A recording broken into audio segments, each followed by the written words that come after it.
All right, hello and welcome. How is everyone doing on this, where are we at? Tuesday, November the 10th. We are just 19 days away from one of the most amazing events that takes place all year long. And that, of course, is not Thanksgiving. That happens sooner. It is my birthday. My birthday will be in a short 19 days. And I know everyone is just so looking forward to this. And let's see. Thomas is saying I got an echo. Maybe if I do that, it will go away. Let's see. Hopefully that took care of the echo. Yep, that did it. So I'm trying to change the way I do a lot of my sound stuff. I'm frankly making it too complicated, but I'm working to get a better quality sound out of my setup. So everyone just bear with me, especially with the way that I've been doing these StreamYards where we're doing the watch party stuff. If I don't have my settings just right, like I'm hearing myself talk, and it's the weirdest thing when I hear myself talking about a second later. I keep stopping. Like it's hard for me to hear and continue my thought. Like I distract myself too much. But we are getting a little late start today. John was saying that he's going to be just a few minutes, and I do see him in the chat now. So let me go ahead and get him into the stream. Hey, John, how are you doing today? I'm doing fine, thanks. And yes, I had John muted for just a second there. John, try saying something again now. I'm sorry I'm late, but I'm glad I can make it. There we go. And there we go. Now we can actually have the clips playing right here, and we can be a little bit bigger. That way everyone gets to see our lovely faces. Let's see. I want to make this a little bit smaller. And I'm just going to put it right there in the bottom of my view window. Yay! So this link that I'm adjusting right now is the link to be able to watch this live with us. So as always, guys, you can sign up right now for Peacock TV. It is free. There's really no reason not to do it. It's a great service, and it lets you stream, among other things, SeaQuest, DSV, and SeaQuest 2032, which is what we're watching right now. So the link that is being displayed, here-ish on your guys' screen is the link to the CY2, which allows us all to watch this at the same time. So someone last week made a comment on our videos, and they're wondering what the point of what we're doing is. And I guess since this link is only valid really during this stream, once I start streaming it, it streams once and that's it. Once we're done here, you can't really watch it again on this link below. It expires. So he was kind of like, what is the point of this? And the point of this is it's been 2 decades since I've seen SeaQuest, easily. So, oh my goodness, it's almost been 3 decades. SeaQuest came out in 93, didn't it? Yes, but you feel old now. Oh my goodness, I feel ancient. Wow, I'm having a little crisis right now. Am I really this old? Is my math wrong? No, it's almost 30, you're right. Wow, it has almost been 3 decades since I have watched this, so I've forgotten everything. But John, this is one of your favorite shows, right? Yes. So the two of us decided we'd get together, we'd watch this. I'd get a kind of wow, this is my basically first take on it, because I was old enough to remember it, but I wasn't super old. I was 10 at the time. So yeah, 19 days till my birthday. Anyway, wow, I'm really floored that it's been 30 years. So anyway, the point of it is we provide some live commentary in the same vein that Bird of Prey 5 does on Wednesdays with his DS9 live commentary and watch parties that he does. So if you want, you can go to this link right here. And as long as you're watching it live with us, you'll be able just to be synced up. We'll have a fun time watching and talking about this together. If you're watching this in the future, go to Peacock TV. Watch it live as we talk about it. It's a great way of doing it. And yes, hello to everyone in the chat. Thomas kicked things off a little bit early, calling me Lucas. I'm not sure why you're calling me Lucas, Thomas, but okay. Hey, Lucas here. And yes, I was a little late. We've talked about that. And hey, Jeff Franklin, how are you doing? Jeff actually showed me a great DOS-based next generation game. So I played the TOS Star Trek games, the Judgment Rights and the 25th anniversary ones. And I didn't realize there's a TNG one. So we've been working on how we can get it working today. Like I got it kind of working on DOSBox, but it went crazy weird at one point. So it's not perfect yet. And once I get that worked out, I hope to be able to share with everyone how you can do this because I love playing these types of games. And the TNG one appears to be shareware now or abandonware. So whoever had the copyright of it appears they're not maintaining that. So maybe they'll step forward someday, at which point I'd gladly buy an updated version of this. But until then, this does appear to be abandonware, copyright ended kind of thing. So with all that said, let's go ahead and start the show. If I can figure out how to. Nope. Yep. Okay, here we go. We'll be starting in 3, 2, 1, nowish. South of Madagascar. And we see that they're trying to remove a pipe, and there is a YouTuber whose name is, I think is Smarter Every Day, but he showed how they really do have to do emergency repairs on these pipes, and it is very difficult on a submarine. And it's really fascinating the way that they've addressed these issues.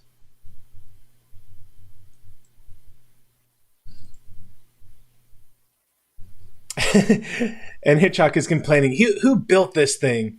And Bridger apparently walks up at that point and is like, well, it was originally going to be the sauna. And so they're just sweating bullets trying to get this pipe off to figure out what's going on down here.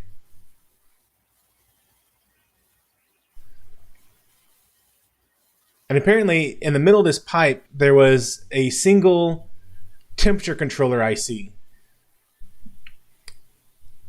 But unfortunately, they don't have any more on board. Even though it's a 50-cent piece, it's not in stock. It's been back ordered for months.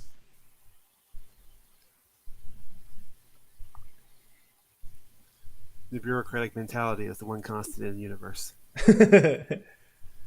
So we're finding out that there are 30 people on this deck who bunk here, and they're going to have to find somewhere else to bunk. They're going to have to double up.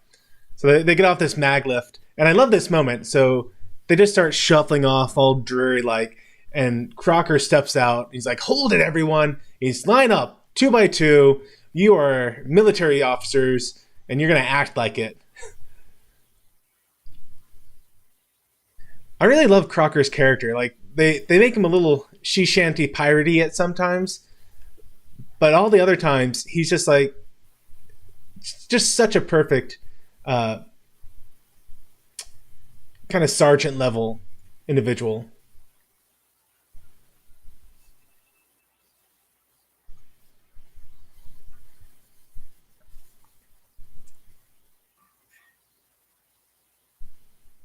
And of course, Krieg is trying to make up some excuse. Well, I'm exempt. I'm exempt from this because I'm a supply officer, and I need to make sure that these supplies are kept safe. I'm the one held ultimately responsible for these supplies. And so, because my quarters are part of the supply system, which was a little iffy to me, I don't think anyone would be sleeping with the supplies, even on a submarine. He goes, so I'm exempt from this. And Crocker says, good point. And he calls 2 other people forward. And he says, these are my 2 best security men. Your supplies have never been safer. They'll be bunking with you. And so Krieg doesn't get out of it. And I love this moment. I'm not sure if it was scripted or not, but the guys, as the security guys start moving boxes around, one of them just so happens to bump some supplies and they all fall over. And I have no idea if that was supposed to happen or if it's just an accident. But I kind of hope it was an accident because it was just a perfect moment for the scene. And then we get our bubbles and SeaQuest. So honestly, this intro had me really excited because I thought we were going to get an Odd Couples episode. Do you remember the Odd Couples? I remember it vaguely. It was originally a movie, and it did so well they turned it into a TV show. But it starred two guys, Felix and Oscar. One of them was extremely neat and tidy, and the other one had been kicked out by his wife and had to move in. He's a slob. So I thought we were going to get that kind of premise for the episode, where everyone was kind of butting heads, being mismatched in their quarters. And we get that for a moment here. Like, the episode opens up, and you hear like this Hindu kind of stringy music, and you get this guy doing like the throat chant, kind of just prolonged noise. While you have the other security officer doing push-ups and clapping between each push-up.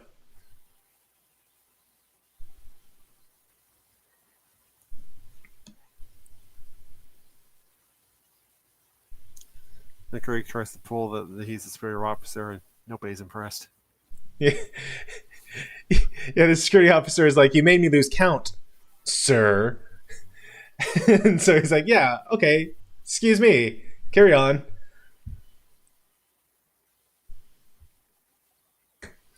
And it is neat. Darren, man, I really wish Darren watched this show with us. But I have seen that the crew quarters on a sub, it looks like they work really hard to keep it extremely quiet in that area, just to be respectful to each other. And I don't know if they were just on their best behavior when the film crews were around, or if they really do adhere to that.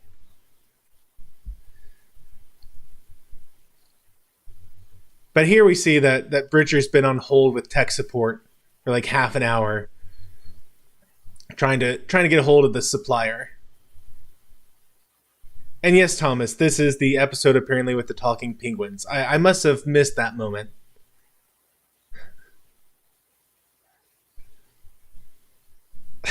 I love this tech support. Like, you couldn't get away with this tech support call anymore. He gets a hold of this like Middle Eastern tech support guy, complete with accent, and he's in charge of tech support. And Bridger's like, I can't see your face. And so the guy has to lean down. And he's like, "My camera is out of position, and I don't want to do a whole phone call like this. So forgive me if you cannot see my face." And, he sits back up. And he's like, "Okay, what's your product number?" And and Craig starts to get the product number, and the guy stops him, and he's like, "Where are your dashes in the product number?" So he repeats it.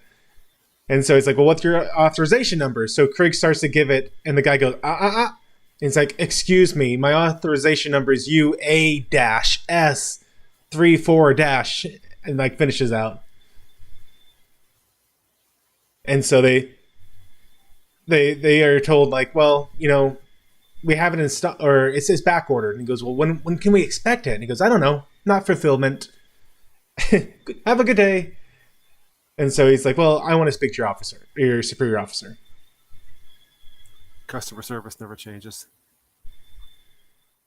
And so, of course, the supervisor, some southern guy with a drawl, and he says, "Look, we need this. It's integral to our life support system." And the supervisor is like, "It's not. It's a temperature sensor. It's not air. It's not important. It's just for air conditioning." And then he's kind of snarky, kind of snide, and then hangs up on him. But he informs him that it's going to be a 3-week wait period before he gets more parts.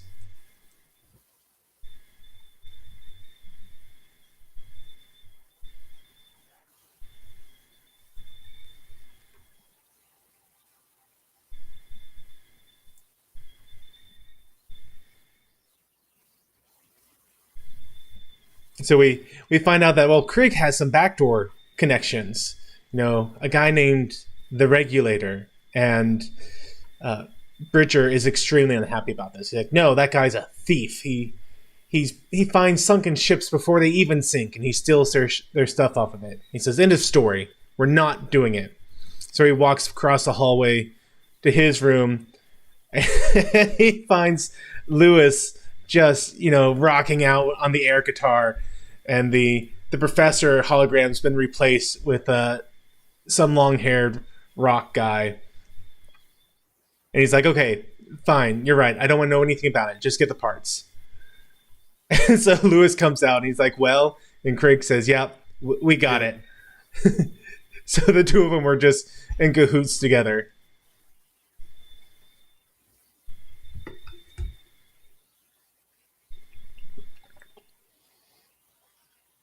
Enter a pirate looking Lair. With a monkey and a parrot.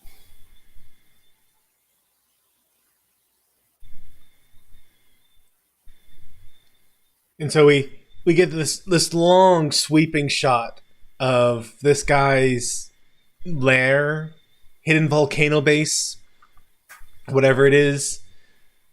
And you hear in the background what appears to be probably the Regulator and some client or some supplier.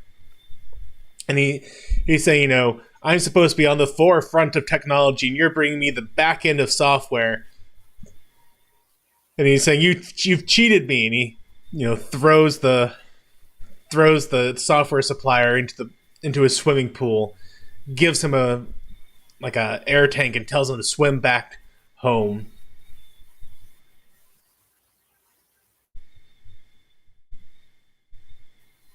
And he makes some quip about, why do I have to deal with the equivalent of the 21st century, the Flat Earth Society?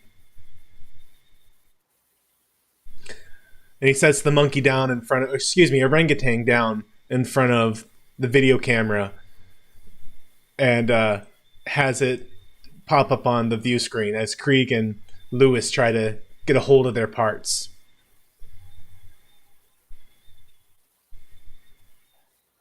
And the Regulator, he is all business. He's like, are you buying? Are you selling? You're wasting my time.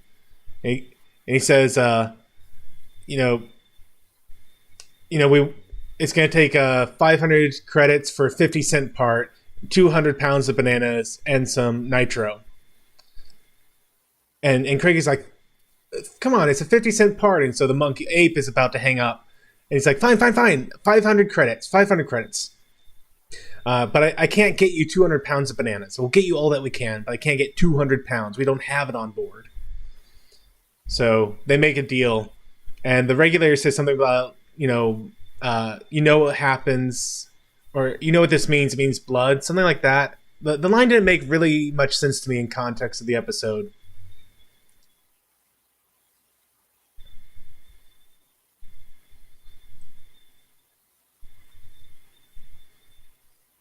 So everyone's all, kind of on edge, especially Krieg.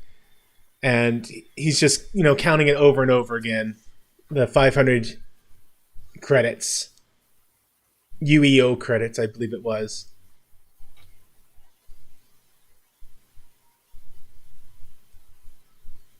Hey, Daniel's Hot Topics. How are you doing today?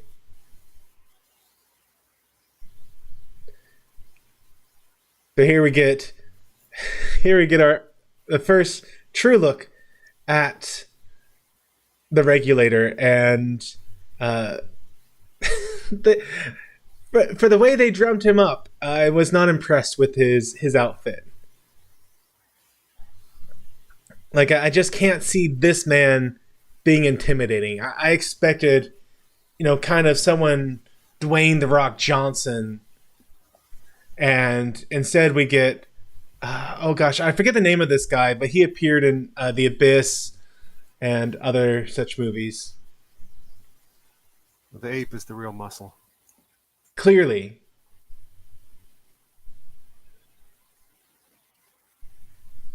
And you never really find out what his finger does. But he has some sort of metallic finger on his right hand. The pointer one. What's got you dizzy, Daniel?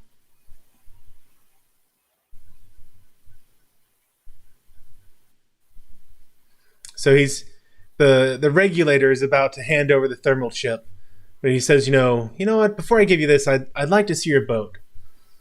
And of course, Crocker is not having any of it. He's like, no, we're too busy. We have no one around who can take you on a tour of the boat.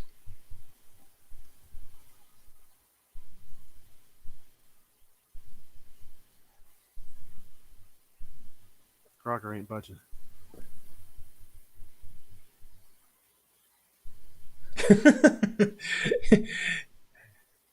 The regulator makes some comment about Crocker, and he goes, "It's Chief Crocker, and you don't look like you're dressed aboard the good ship Lollipop."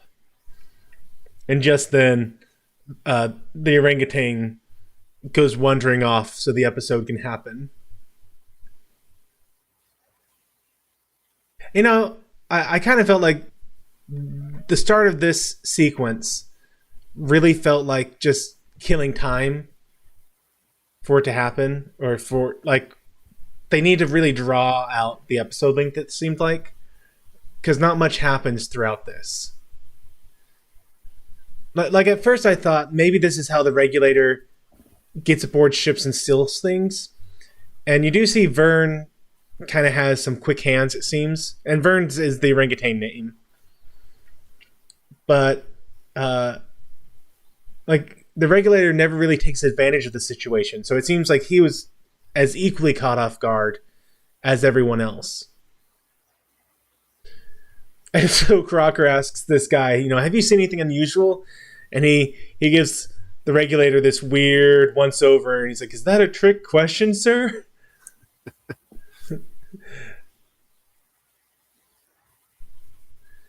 And yeah, Daniel's saying he doesn't know. It just happened. It's been like this most of the day, off and on. Yeah, sit down if you're feeling dizzy. Keep your eyes open though. I know that if you're really having some balancing issues, like you're having some dizzy spells, closing your eyes can actually make things worse. But do sit down. Get a drink of water. Sit down. Try and let this pass. Meanwhile, it's time for flashcards with Darwin. Apparently the heat fried the computer, and so they have to reestablish the database. And Darwin's not very happy. He's kind of being petulant about it.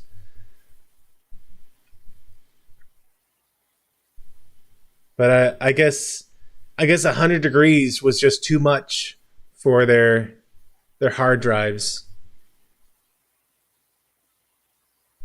Which it shouldn't be. I mean, I know it was almost 30 years ago now, but even still, they should be able to they should have been able to handle 100 degrees. But just then the regulator shows up while they're doing this flashcard stuff, and he's really shocked to see the dolphin talking. And apparently this is a top secret classified project of Darwin being able to talk. And so Dr. Westphalen says, this is classified. I will appreciate your discretion.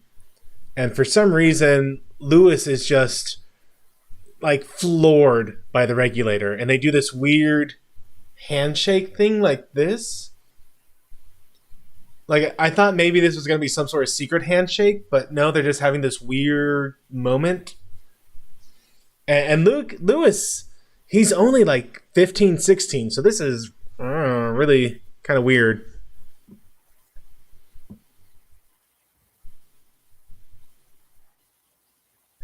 And yes, Thomas, clearly SeaQuest made the mistake not to download Project Prometheus. And Thomas and Jeff are really upset about something tonight. I'm not entirely sure what it is. It seems to happen whenever Lewis is on the screen. I guess they don't like him very much.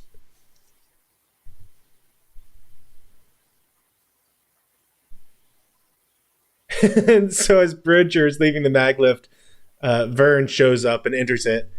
And he's really shocked. And so he calls up Crocker and tells him there appears to be an orangutan on the mag lift. Or maglev, excuse me, maglev.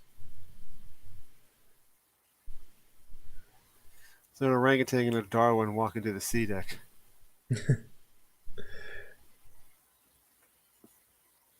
And so Darwin starts yelling, "There's an 8, there's an 8." And Lewis is like, "No, this is a cow. It's a picture of a cow." And then Lewis sees the apes sitting right next to him.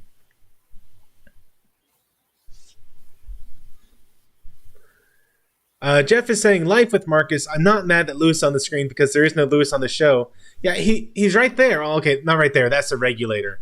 But he's been in this scene, Jeff. He's a young boy. Kind of the Zachary Taylor Thomas of the series.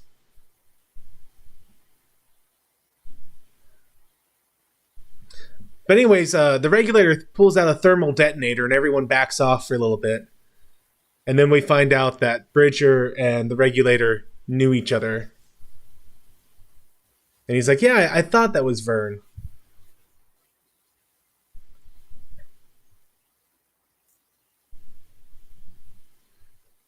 And so the Regulator finally hands over the thermal chip so they can get it installed and get some relief for that deck.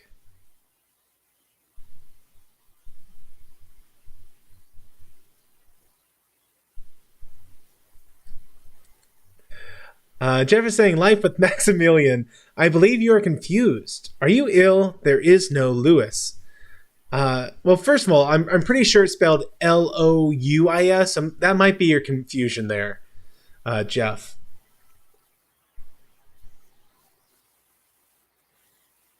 But yeah, you should see him in the clip if it happens in just a second here. Nope, it skipped over it. Sorry.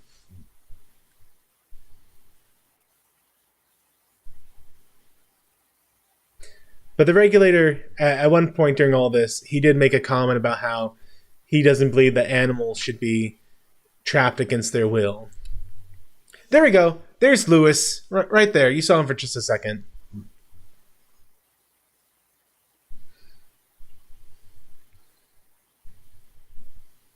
So the Regulator, he heads back down to his his ship, and then Crocker realizes once the pressure doors closed that his gun got stolen.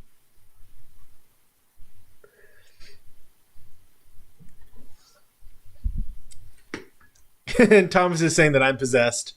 We need to play that again soon, Thomas.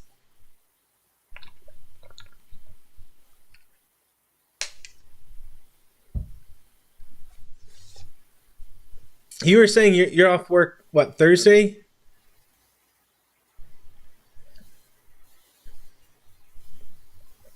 So he examines the gun with the piles of bananas behind him.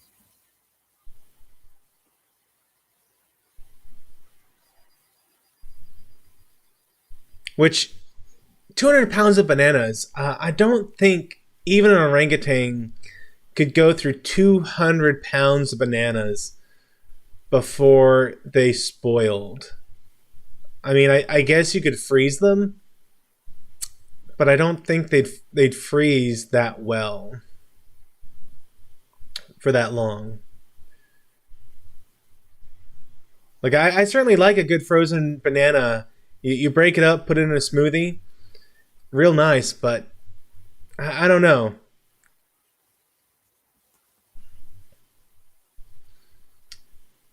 It's kind of a running thing in the show that fresh food is hard to come by. I guess you take it where you can get it. And have we ever seen these attack subs before? I don't think so.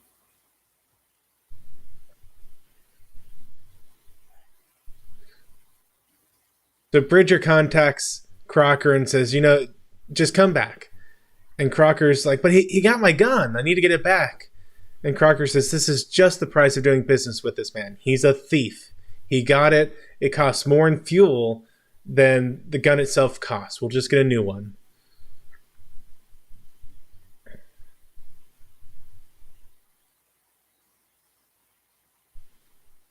So reluctantly, Crocker heads on back to the SeaQuest. And clearly they've gotten the thermal chip installed because everyone is heading back to their original quarters.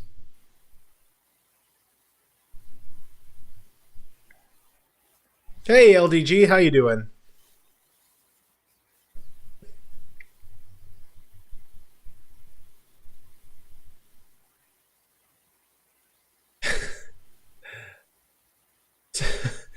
So Bridger is, in his evening robe, and everyone's heading for his quarters. Meanwhile, Lewis is, you know, really curious. How did Bridger know this guy, the Regulator? Because he was really smitten by the Regulator. And Jeff is saying life with Macaroni Lewis doesn't exist. Well, yeah, there's no such person as life with Macaroni Lewis.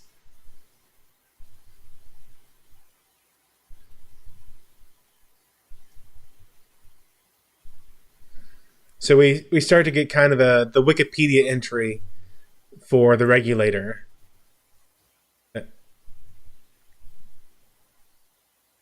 And we find out that he was an extremely intelligent person. By 17, he was already making massive discoveries.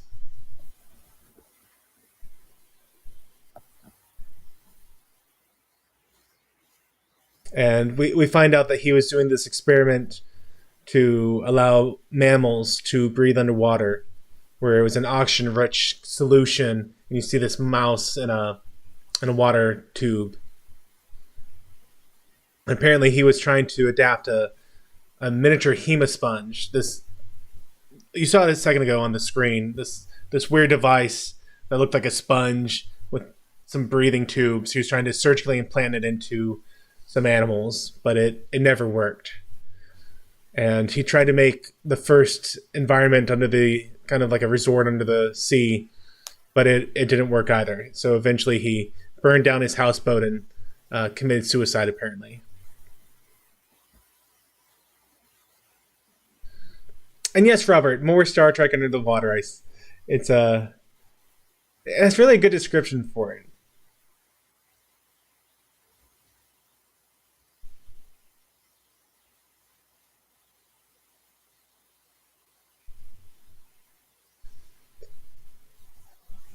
So we're finding out that Bridger bumped into the Regulator about 6 years ago when he was running away from his own demons. Which, if you recall from like the first couple episodes, specifically the first one, you find out that his wife is dead and his son died while serving aboard a UEO sub or UEO ship. Now we once again see that Bridger knows everyone who is in any way connected with the ocean some way. I've been everywhere, man. I've been everywhere. Daniel's saying, did I hear Bird's theory that Spock will be in Discovery Season 3 and will be in the future? If you're talking about a video he did a weekish ago, I did see that one. I don't buy that he'll be in the future. I think he may have left a message for Burnham. I think we'll probably get his Wikipedia entry, but I don't think we'll see Spock himself. Maybe some sort of advanced hologram. I don't think he's going to be involved in Unification 3.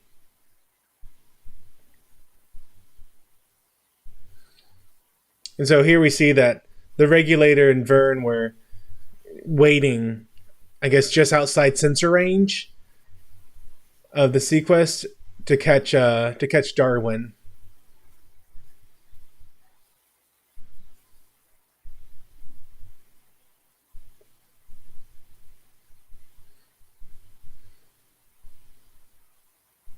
So Dun, dun, dun.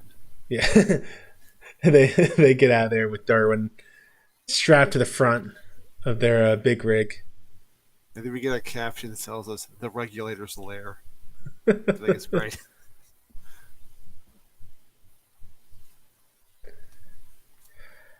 Gosh, and this is where this is where the show kind of takes a hard left for me. Like this episode, he starts talking about how dolphins are the smartest creatures on the planet. That they're able to simultaneously process input and output data much faster than humans. And He's like, and that's coming from me, someone who's, in the top 1% of geniuses in the world. He's like, but the problem is I don't know what you're saying, but I saw you. You speak English. So he misunderstood the program. He thought that Darwin was speaking English. He didn't realize it was just a computer program, a universal translator.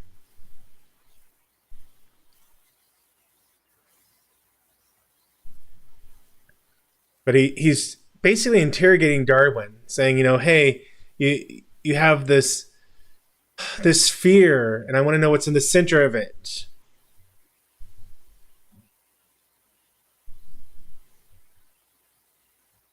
And the regulator is convinced that he understands, that Darwin understands, and he's just toying with them. Which, oh my goodness, freaking Darwin.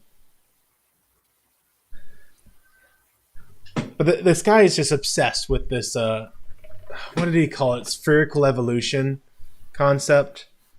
And for some reason, he's just so certain that Darwin holds the secret to spherical evolution.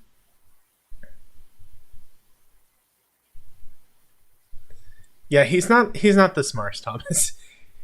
Except the episode, like, you're supposed to believe he is. I mean, he was accomplishing amazing things by 17, but at the same time, like, everything he did was an abject failure. So it's like he's smart, but not.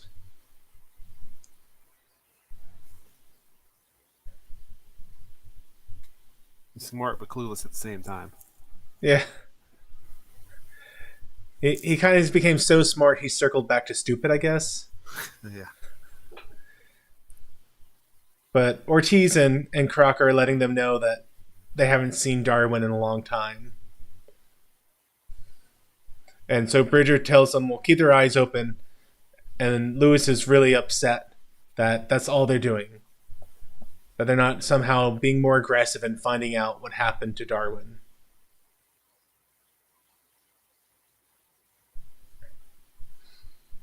And so Wes Phelan starts to explain to him about a sponge, which this is another, like, just filler moment in this episode.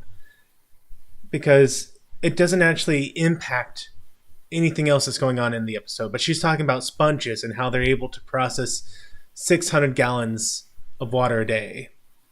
And so they're trying to research if they can use a sponge to be a secondary filtration system to keep Darwin's water a little bit more clean. Yeah, I know, Jeff. Darwin gets me upset too, but he's kind of the focus of this episode. You just gotta live with it. And so Lewis is he's had enough. He's just so done with everything. He's convinced he's never getting off this whale, as he calls it, the SeaQuest. He's convinced that he's never even going to have a car. His best friend Darwin is missing, and he's just pissed off at everyone. So Bridger tells Lewis to come with him, and apparently Krieg is going to be part of what's about to happen. He tells him that he needs Leslie's phone number, which is the Regulator's actual name.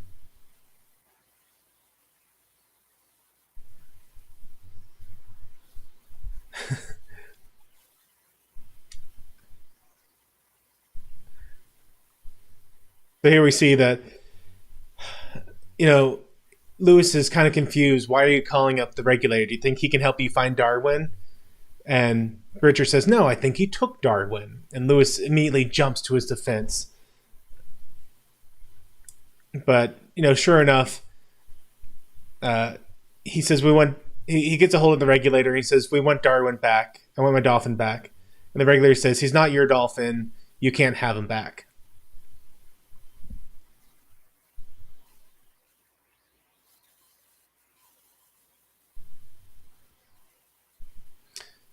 Daniel's saying, Matthew, did you see old episodes of The Twilight Zone from the 60s? Could we have a watch party someday? I think that'd be fun, Daniel. I'm not sure if there's a site we could use, like Peacock, where we could watch the Twilight Zone. Yeah, right, Robert? Thought Wesley was whiny. This is kind of like their drug episode. He's not usually this whiny. Yeah, they've taken it up to the max for this episode. Reminds me a little bit of that one episode from TNG where this roguish character comes onto the ship, and Wesley in particular is taken with him for some Oh reason. yeah. I think it's the outrageous Okana. I think. Yes. What was the actual A plot of that episode? I don't remember. Because I remember his ship was falling apart. The Enterprise was gonna fix it up. Wesley was really smitten with the guy. Well, I think there was some kind of Romeo and Juliet situation going on. I remember. Troy was kind of like, "Oh, you're nice."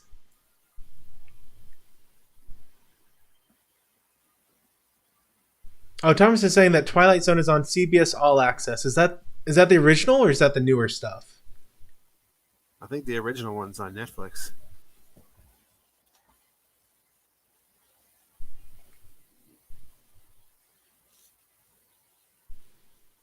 So Lewis is confiding that, he's having a hard time fitting in because all the people he's around with are adults, but he's just 16.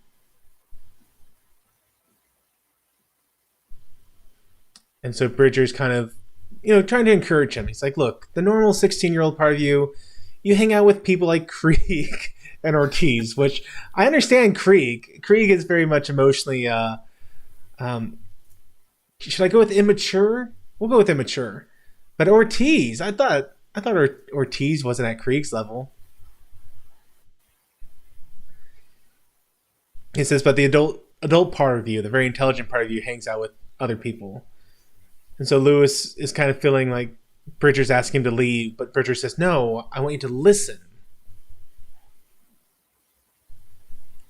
He's saying that where you are makes you a very smart observer.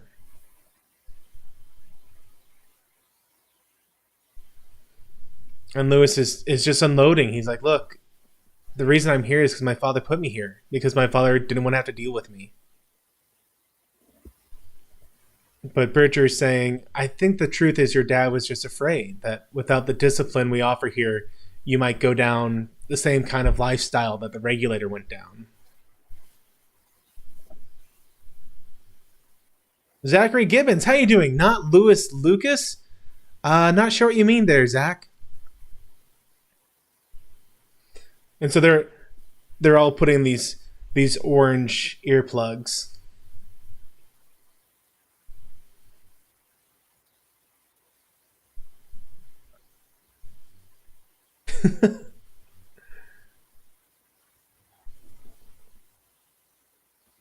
They're still interrogating man. Darwin.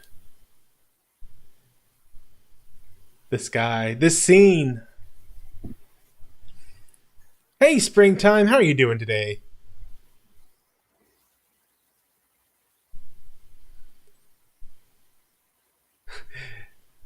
So Bridger just knocks on the airlock, and the Regulator knows it's Bridger, tells him to go away. And he refuses to open it, so Bridger starts talking to the Vern. He's like, Vern, we've got bananas. And so Vern immediately opens up the airlock so they can get in. And Leslie, the Regulator, is really annoyed by this, but Bridger's like, he's an orangutan. What did you expect?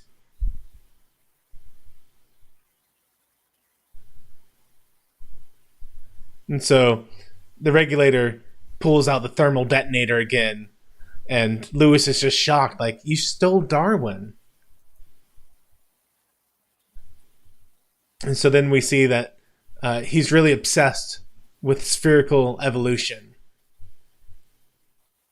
And he's saying, well, why would Darwin be able to help you find this? And so he gets... I'm not going to try and do this verbatim, but he goes into this slideshow multimedia presentation talking about how the sphere, it represents perfection and equilibrium and harmony, and that the Earth is perfectly spherical and it orbits a perfectly spherical path around the sun and our perfectly spherical solar system and our perfectly spherical universe. And as you expand out, you get to this perfectly spherical universe. And Lewis is like, none of this is true. We don't follow a perfectly spherical path, which they mean circle, but he's obsessed that that a spherical evolution means that we return to where we began.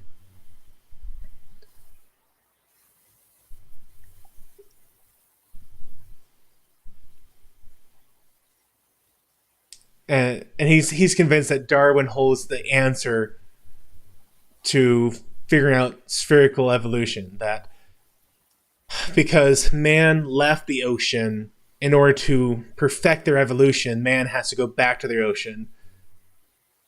And there we find out, yep, that's his belief, that dolphins left the ocean and at some point they returned to the sea. And if we can figure out why they did it, then we would be able to do it also.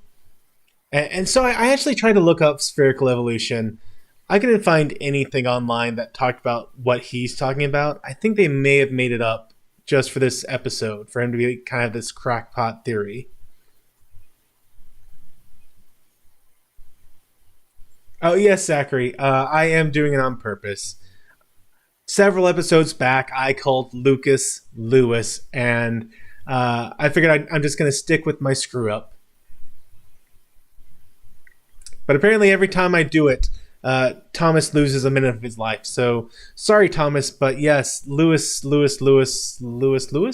you go. A nickel of your time. Yeah, Thomas is going to be a negative soon. Yeah. So Bridger tells Darwin to go underwater, and Leslie pulls the trigger on the gun and is immediately incapacitated by this high-pitched sound. Which, okay, so this episode I feel like had a lot of filler, but this moment I loved. This was Chekhov's gun done so well, where you saw the gun in the first half of the episode, and here at the end you got to see the gun being used. And you find out that Vern has been modified to have artificial gills, but even with that, he still can't breathe underwater.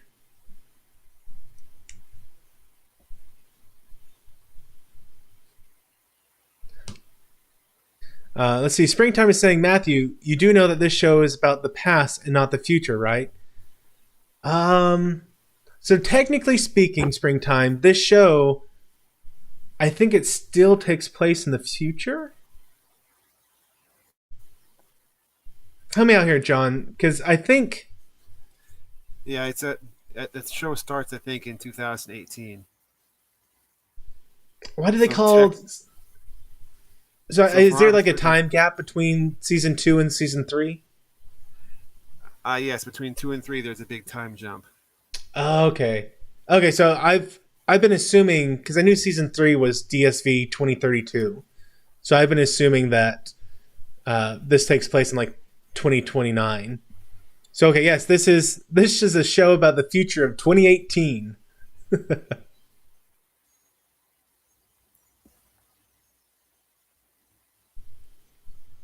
So Lewis and Bridger talk with each other, and they decide to have compassion on the Regulator. I mean, yeah, he stole a gun. Yeah, he sells weapons to people that shouldn't be having them.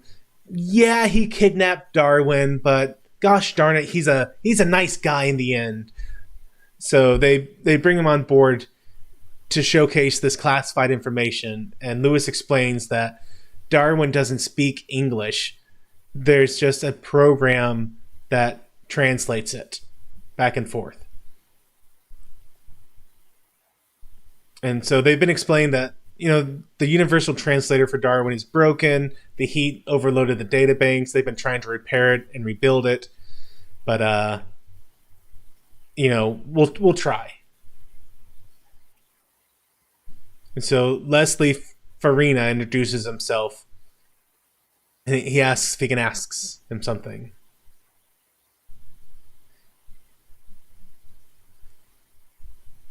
And so Lewis is just the Regulator's on the edge of his seat. He's like, do you have a sense of history? Do you know where you came from? Do you know why dolphins went back into the water?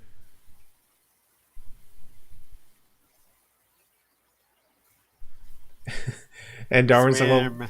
yeah, dolphins swim.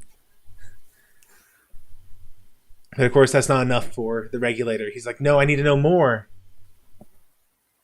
Help me find the center of the universe.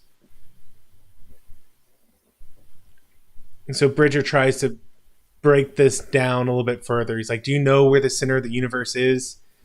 And Darwin says, yes. Where is it, Darwin? Where is the center of the universe? And then all the Care Bears line up and do the Care Bear share and say it's inside you. And apparently that does it for the regulator. It's in you.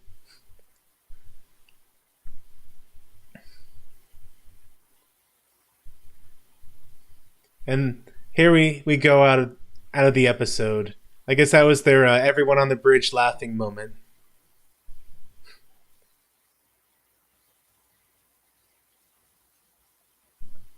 Good old Bob Ballard. So I wonder. So Bob Ballard there is talking about how they've been researching liquid breathing apparatuses, such as you see in the Abyss, and saying that you're able to use, in theory, you'll be able to use these devices in order to dive to much deeper depths because you'll have liquid inside your lungs so that your lungs won't collapse under pressure. At least that's the theory they're working with here. So this episode, I have so many conflicting thoughts about this episode. John, what was like the greatest part of this episode for you? Or what were some good points in this episode that you really enjoyed? Well, I did like the interaction between Captain Bridger and Lewis. Well, he's basically being a father figure to him that he's never had before.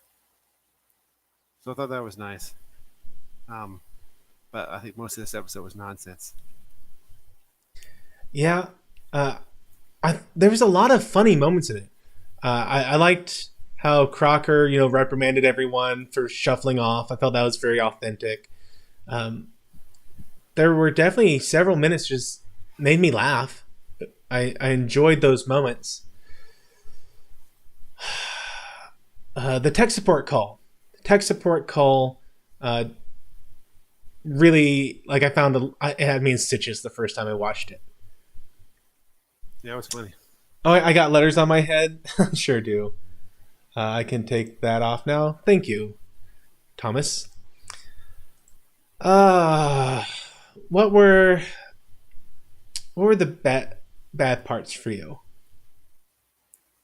Well, I don't think they had enough story to fill an episode. You could tell that there were times they felt they were trying to stretch it. Mm-hmm. And the regulator as a character, he just didn't really do it for me. Yeah. I know he's supposed to be crazy, but yeah. Yeah, and I started to say this. I got distracted. I do that a lot to myself. The character of the regulator, who was obsessed with finding a way to let people breathe underwater using liquid-based applications, the guy who played that actor also played in The Abyss, where I'm not sure if you remember or if you've seen The Abyss, but one of the plot points is in order to defeat this water creature that they think, the main character has to use a water breathing system, an extremely experimental one, to dive deep into this trench to where they think this creature's home base is.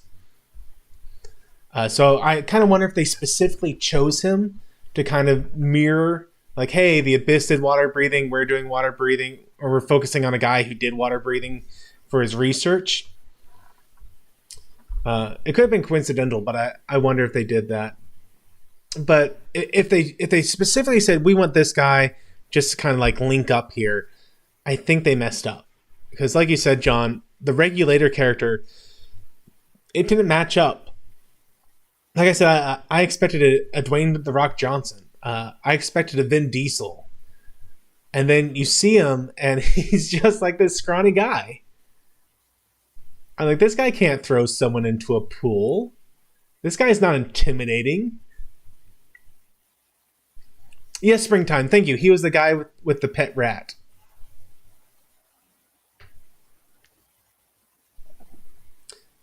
Jeff is saying he wasn't crazy. Now, Life with Matthew is crazy. We all know Life with Matthew is crazy. Crazy Life with Matthew. Who's Life with Matthew? Do you mean Life with Martine or Life with Maxine? I think that's one of the ones you called me. I think the problem is it's supposed to be plural. We all know it's Life with Matthews. Yeah, exactly. Life with Matthews. We love you, LDG. I think, like you said, also, I don't think there was enough. I don't think they had enough for a full episode. Vern running around the ship, it did nothing.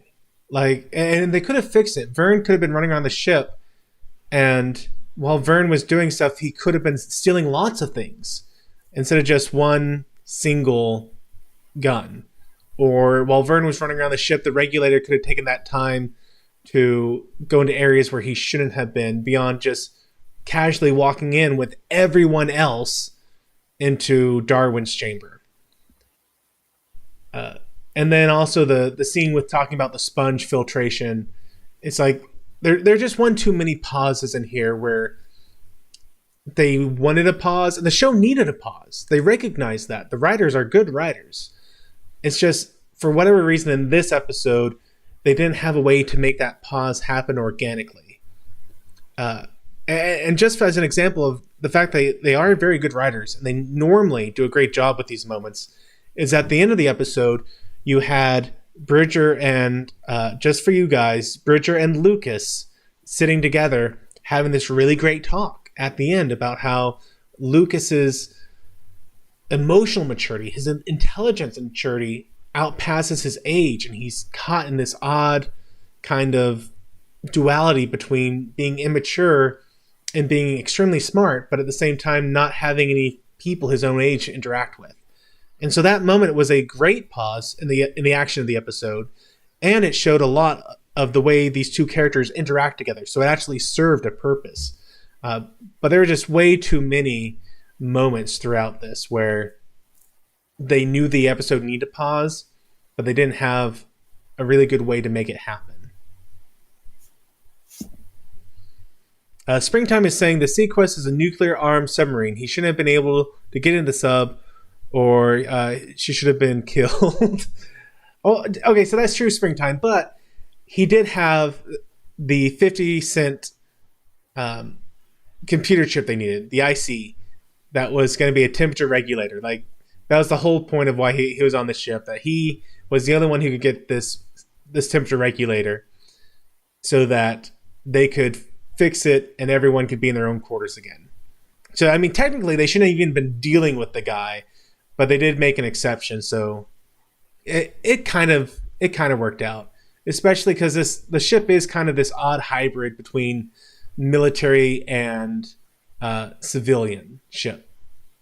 So it's not strictly a military sub, even though it is the most powerful sub ever built, and it can single-handedly keep off a fleet of other subs, basically.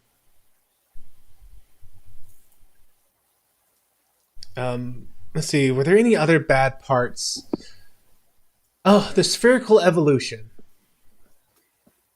made no sense whatsoever. I mean, clearly they wanted him to be talking about the next stage of evolution, guided evolution.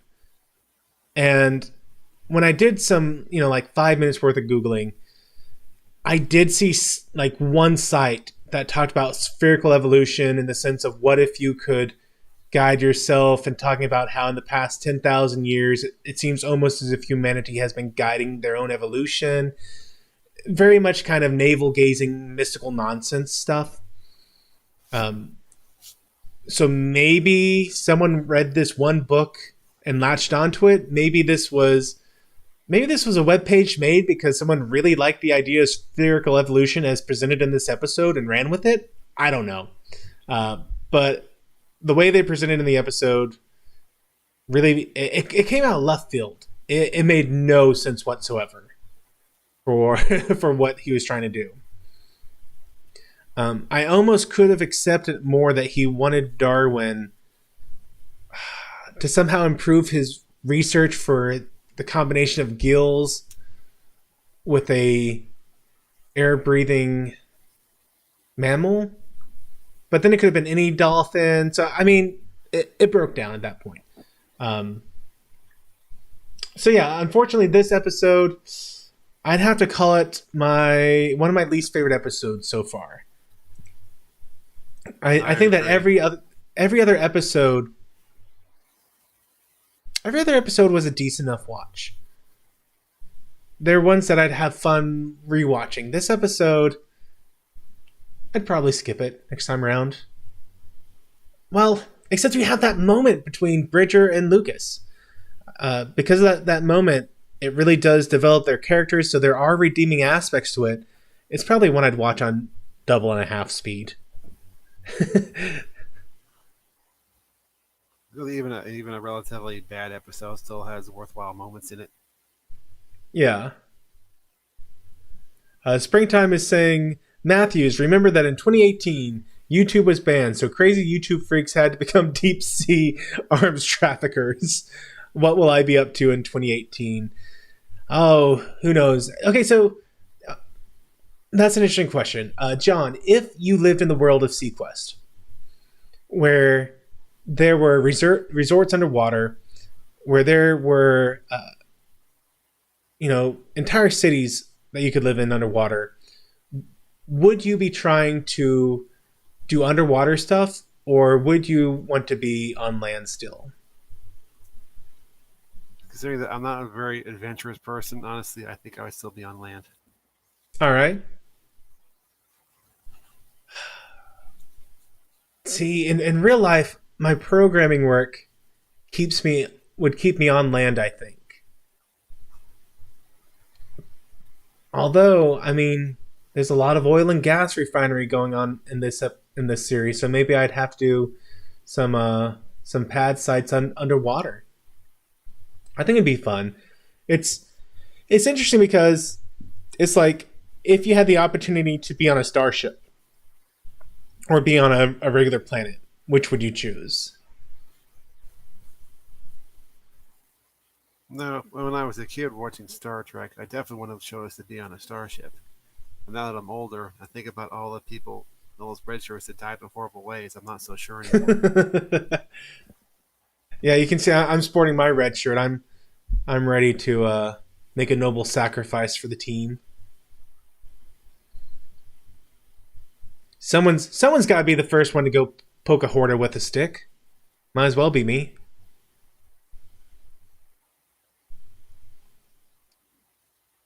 So yeah, I guess at the end of the day, like Zachary is saying, I might skip most of this episode, watch the Lucas and Bridger part, call it a day. Which is sad. I think this is the first episode that I would say I actively disliked. That I'd give it like a 5 out of 10. The plot made no sense when you got to the end. But there were still a lot of good and funny moments in it, so it wasn't just the worst episode ever.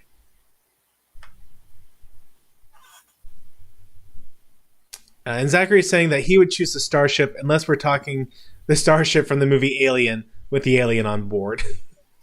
Fair enough. Springtime is wondering, what will I do when YouTube gets outlawed and I have to live underwater? Well, hopefully by then, the regulator has worked out the gills, and then I can just become like Kevin Spacey. Kevin Spacey? No. Waterworld. Kevin Costner. Costner, yes. Oh, that's so close. I'm the worst at names. Obviously, there's a reason why I initially called him Lewis. I am just the worst at names. Kevin Costner. So I think that'd be the most fun. Yes, I don't think we end up like Kevin Spacey right now. What's going on with, is he, let me guess, he's facing allegations of sexual misconduct. Yes. Including for my boy Stamets. Oh, really? I think that was one of the guys. Yes.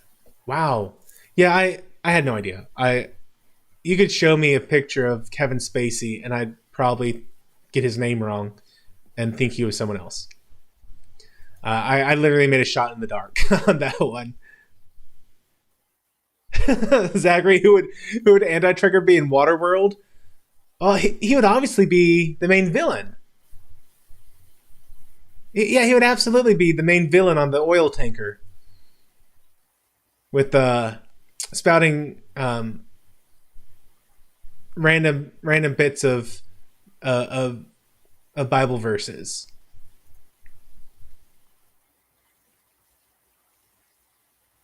You could see that.